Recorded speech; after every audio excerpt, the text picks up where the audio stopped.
Greetings from Vimhans Hospital, New Delhi. I am Dr.Monalisa Palit, Senior Consultant Clinical Psychologist at Vimhans. The Youth Services Department at Vimhans has initiated since last August a 24-part series on modern-day challenges of children and adolescents.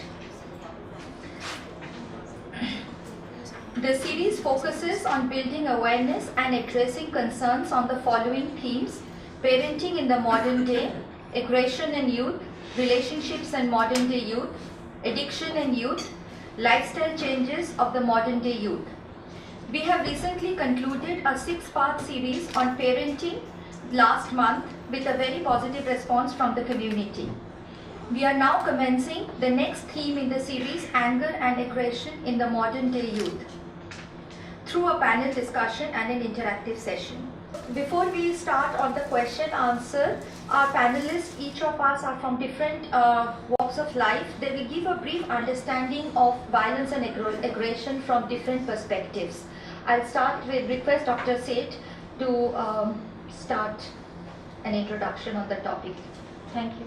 Thank you. I think you've said so much already, and I think it looks like a very informed audience. I see lots of senior citizens, people of all walks of life, and I'm so privileged to be here. Aggression is basically, in simple words, is any behavior which hurts, and it is actually emerging into a major public health problem. That's why women's and the medical fraternity is taking it extremely seriously now, but we don't have much Indian data, to be honest. We don't have a very scientific evidence-based study. We don't have any. We have Western data, with US and UK and big countries where the prevalence can vary from 2 to 8 to 9%. Thank you, Dr. Monalisa. Thank you, Dr. Seth, for setting the wheel, letting the ball rolling, and setting the tone of the panel discussion so well. You have very succinctly touched upon all the major factors and aspects of the problem of aggression that we are here trying to highlight and talk about.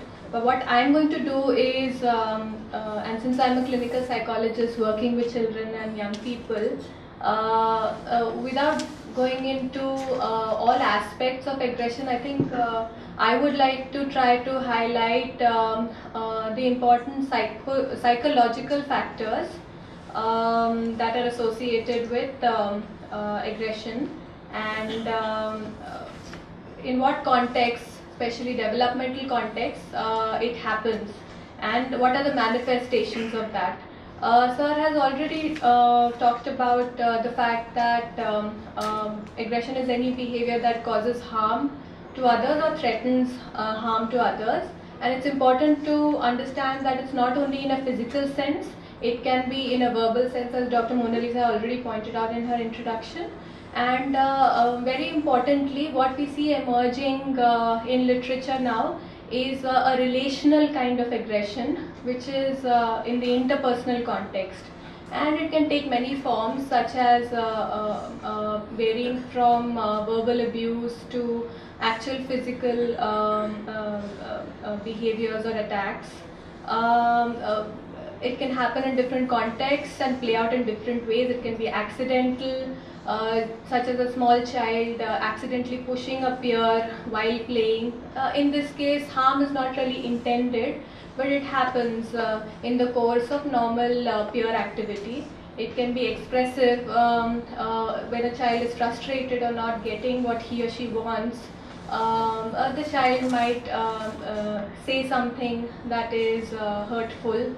Here there may be an intent to hurt, but to communicate one's distress, but not necessarily to hurt the other person. Other forms are, a hostile kind of aggression where harm is definitely intended, or instrumental. It's a means to get something, but through unhealthy and aggressive ways. So when we talk about aggression in children, I'd like to also focus on younger children. Dr. Seth highlighted how it plays out in older children and adolescents.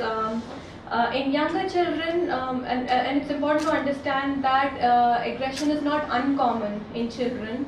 In fact, it's a very a common part of early life, and you'd be surprised to know that it almost peaks at 4 years of age, after which perhaps you see a natural decline in the patterns of aggression, and it becomes apparent often at the school entry age.